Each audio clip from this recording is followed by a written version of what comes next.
Assalamualaikum warahmatullahi wabarakatuh. Perkenalkan, nama saya Prialdi Saputra. Saya dari Universitas Muhammadiyah Riau, Fakultas Teknik, Prodi Teknik Kimia dengan NIM 2201040003. Menuju Indonesia Emas 2045. Untuk mempercepat perwujudan visi Negara Kesatuan Republik Indonesia, Presiden Joko Widodo menggagas impian Indonesia tahun 2015-2085. Yaitu yang pertama, sumber daya manusia Indonesia yang kecerdasannya mengungguli bangsa-bangsa lain di dunia. Yang kedua, masyarakat Indonesia yang menjunjung tinggi pluralisme berbudaya, religius, dan menjunjung tinggi nilai-nilai etika. Yang ketiga, Indonesia menjadi pusat pendidikan, teknologi, dan peradaban dunia. Yang keempat, masyarakat dan aparatur pemerintah yang bebas dari perilaku korupsi. Yang kelima, terbangunnya infrastruktur yang merata di seluruh Indonesia. Yang keenam, Indonesia menjadi negara yang mandiri dan negara yang paling berpengaruh di Asia Pasifik. Dan yang ketujuh, Indonesia menjadi barometer pertumbuhan ekonomi di dunia. Dalam mewujudkan impian tersebut, disusunlah visi Indonesia tahun 2045 dengan 4 pilar, yaitu yang pertama, pembangunan manusia serta penguasaan ilmu pengetahuan dan teknologi. Yang kedua, pembangunan ekonomi berkelanjutan. Yang ketiga, pemerataan pembangunan, serta yang keempat, pemantapan ketahanan nasional dan tata kelola kepemerintahan.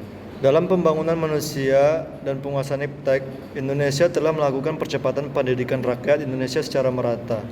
Peningkatan peran kebudayaan dalam pembangunan, peningkatan sumbangan ilmu pengetahuan dan teknologi dalam pembangunan, peningkatan derajat kesehatan dan kualitas hidup rakyat, serta reformasi ketenagakerjaan.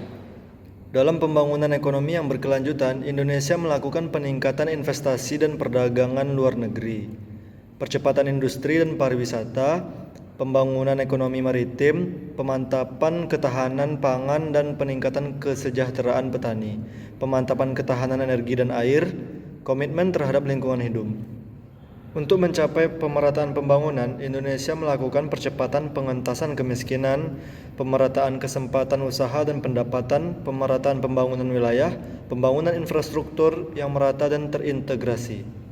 Dan yang terakhir, untuk memantapkan ketahanan nasional dan tata kelola kepemerintahan, Indonesia melakukan demokrasi yang substantif, reformasi kelembagaan dan birokrasi, penguasaan sistem hukum nasional dan anti korupsi, politik luar negeri bebas aktif, penguatan ketahanan dan keamanan.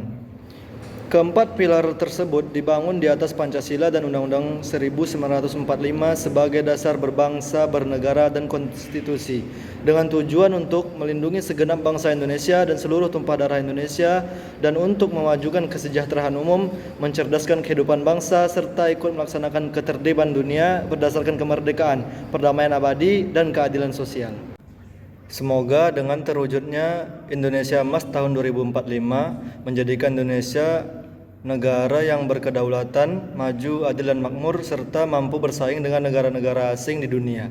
Sekian, terima kasih. Assalamualaikum warahmatullahi wabarakatuh.